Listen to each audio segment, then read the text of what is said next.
The world is coming undone. Imperial flags reign across the galaxy. Can you be trusted without your shackles? Let's just get this over with, shall we? We've a mission for you.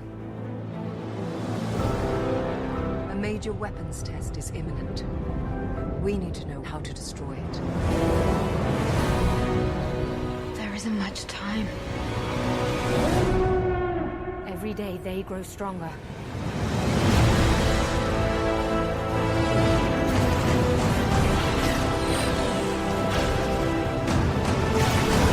There is a 97.6% chance of failure. He means well.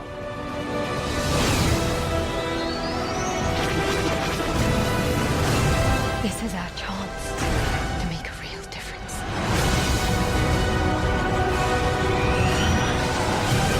Are you with me? All the way.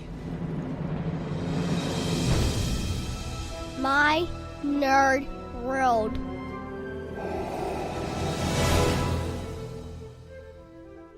One of my favorite movie lines ever, and what I consider to be, it's not a pickup line, but the best line that one could ever give to a wife or her girlfriend comes from the movie Mr. and Mrs. Smith. And it's the moment in the Brad Pitt, Angelina Jolie film where they've both discovered that they're assassins. They're in their respective cars and they're talking on their car phones. And at one point, they both ask themselves their initial thoughts when they first met, realizing that when they first met, right, that was a pivotal moment. Did they meet simply because of the job, or, did they meet and go through the courtship simply because of the situation, right? And the line is when Brad Pitt tells Angelina Jolie what he thought of her the first time that he laid eyes on her. He said, "You look like Christmas morning."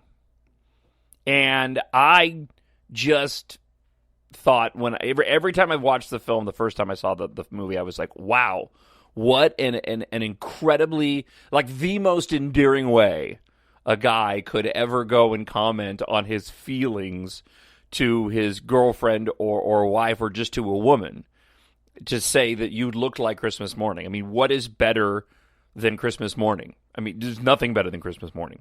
From when you were a kid to a certain extent when you're adult, although it changes, but it encompasses everything. It's the anticipation, the joy, watching other people be happy, the just the festive spirit of all of it, right? I mean, it's Christmas morning, for crying out loud. To say to a woman, I thought you looked like Christmas morning.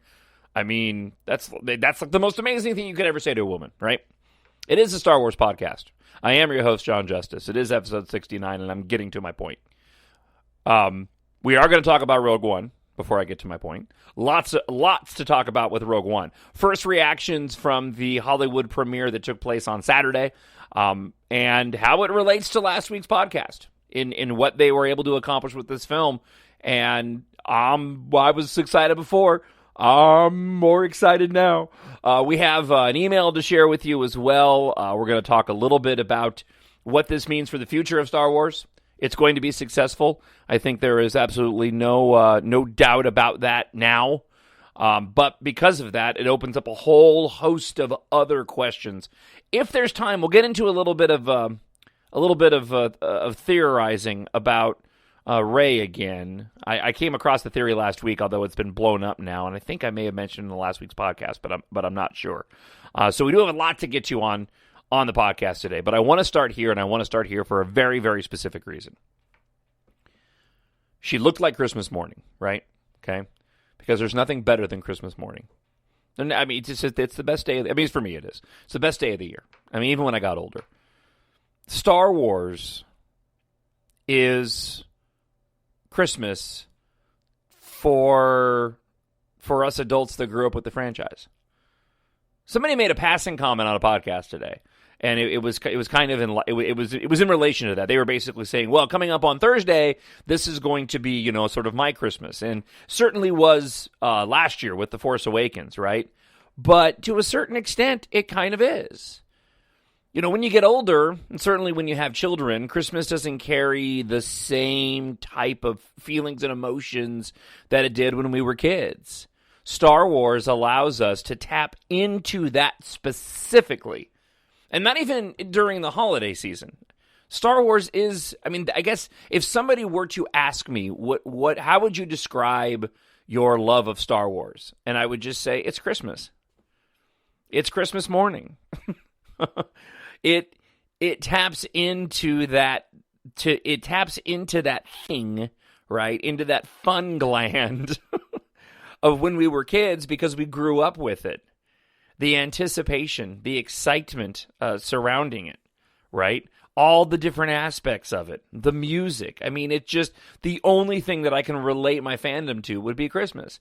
And so when we're heading into, and it's cool that it's the holiday season, but when we're heading into a brand new movie, you know, I'm looking upon Thursday night as if I was a child looking upon Christmas morning. That's what it is, and that's what I believe drives so much of the fandom still and the popularity of Star Wars is because that's what it taps into. That's what this galaxy far, far away means to so many of us. It lets us grab hold of those feelings, right? It allows you the escape to get away from everything else, and it was interesting to me because it reminded me of that line. That amazing line in Mr. and Mrs. Smith. I mean, what better thing could you ever say to a woman than to tell her she looked like Christmas morning? And I went, man, Star Wars is my Christmas. It was funny. I was at work. They pump, because I work for a radio station, and we run several different stations within our building. And they pump the radio stations through the speakers on the entire floor. And then it's kind of on a every couple of minutes the station will rotate. And it's funny because one of our stations is playing nothing but Christmas music right now. And I'm listening. I love listening to Christmas music. But what's funny about Christmas music is that I'm listening to a whole bunch of genres of music that I would never listen to. Like I'm not a big country music fan. So I wouldn't turn on the country station, but you play me a country music Christmas song, and I'm right there with you. I mean, and that goes on all kinds of different genres. So for a lot of people in Hollywood last night, it was Christmas Eve, Christmas night. Last night was the Hollywood premiere of Rogue One, and the response so far. The reaction so far has been nothing short of amazing. Now, I read an interesting quote, and I'm going to share it with you here in just a moment. I can't remember where it came from. But basically talking about the confidence that Disney had in this movie going into last night's premiere. This was the quote. If there was any question what Disney's commitment and belief is in this movie, look no further than the picture's world premiere Saturday in Los Angeles at the Pantages Theater. The event is so huge, road closures will extend to next Tuesday as they dismantle it. Disney has already landed a full-size X-Wing on Hollywood Boulevard. This rivals the 3-block stretch the studio took over last year for Force Awakens, where the premiere attendees watched the movie at the Dolby El Capitan and at the Chinese Theater. So Disney knew that this was going to be a big movie going into last night. And I'm going to read to you a bunch of the tweets, the reaction from the people that have seen it so far. Before I do that, though, let's talk about a few things first, okay? And that is sort of piggybacking on last week's podcast of whether or not this movie has the potential to be the best Star Wars film ever. I'm beginning to think that it does.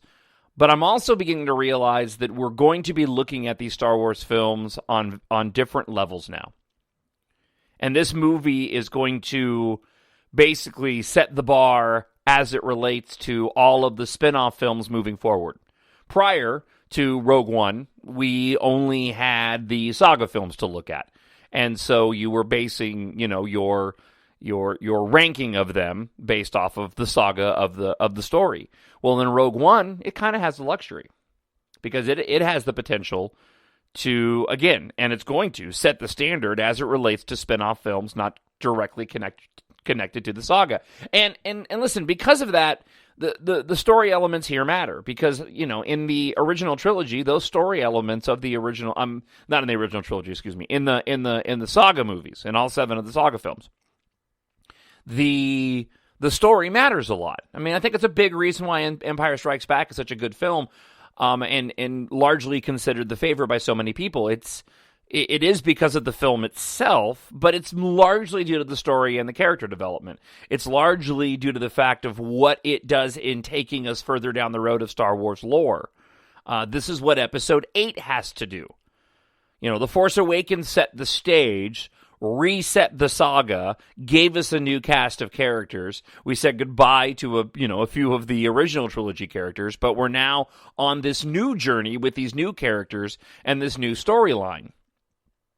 But Empire Strikes Back, you know, took what A New Hope did and just broadened it out and opened it up and gave us a lot of different pathways to look at. And I think that's a big reason why that movie is still considered the best. Somebody posted a tweet today saying that Rogue One was a pretty dark film, you know, dark in the same way that Empire Strikes Back was. And I always find that amusing, and somebody else did on Twitter too, but I've always felt this way. You know, I say it's a dark movie, but it's really not. I mean, I guess in terms of Star Wars it is. Revenge of the Sith is certainly much darker. And I can't help but wonder when it comes to Empire Strikes Back if people go and consider it to be darker simply because of the weightiness of the storyline as it relates to Luke and Vader and him finding out, and then Luke essentially trying to commit suicide. I mean, no one ever talks about that. That's kind of what he did.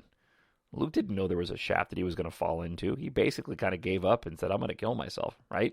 It doesn't get much darker than that. But otherwise, you know, the rest of the tone of the film, it's not like you're watching, you know, 7 of a Star Wars movie. The movie 7, you know, the other Brad Pitt movie. I have no idea why I picked another Brad Pitt film, be that as it may. But Rogue One does have the opportunity to be the best, but it really is going to depend on what your gauge is going to be. Are you gauging it against the story of the saga films? Are you just gauging it as a movie in and of itself, which one you want to watch over and over again? I mean, as it stands right now, you know, The Force Awakens for me is probably my favorite Star Wars movie, and I'm basing that really just off of watchability. I can watch that movie over and over again. I can watch them all over and over again. But if somebody said, I'm going to give you one movie right now to take to a desert island and only one Star Wars movie, which one are you taking? I would probably end up picking The Force Awakens. Now, based off of what I've heard about Rogue One, that may change come Thursday. Now, before I read you some of the reaction quotes from those that were at the premiere last night, let's talk a bit about reshoots, because something was mentioned earlier this week in an article, and very few people have talked about it. And certainly, the reshoots of Rogue One obviously didn't hurt the film, or they may have even made it better based off of how much everybody loves this movie so far. But the speculation had always been that Disney had seen the movie. The Disney execs had seen the first complete cut of Rogue One, and they wanted to go back and do reshoots like they always do, and they reshot some 40% of the film. And everybody started freaking out, saying, this movie's in trouble. Oh, what have they done? Oh, the first cut wasn't very good. Oh, they have to make it more Disney-fied, blah, blah, blah, blah, blah. Well, Gareth Edwards, in an interview this week, came out and was asked directly about those reshoots. And what he said was fascinating and actually makes a heck of a lot more sense. Because it goes back to something that I've always thought about Rogue One, and I'll get there in a moment. But he said that it is true. The execs saw the first cut of Rogue One, and they liked it. They liked it so much that they said, okay, we're going to let you do whatever you want. The movie at that moment went from 600 effects shots to 1,700 effects shots. So the way that he described it was more akin to they liked so much of what he was doing, and maybe this was part of the plan, that they had all the faith in the world in what Gareth Edwards was doing, that they actually went out and got another screenwriter who they paid a lot of money for to punch up the dialogue. They gave him the freedom to expand and perhaps do things in the film that he wasn't planning on doing.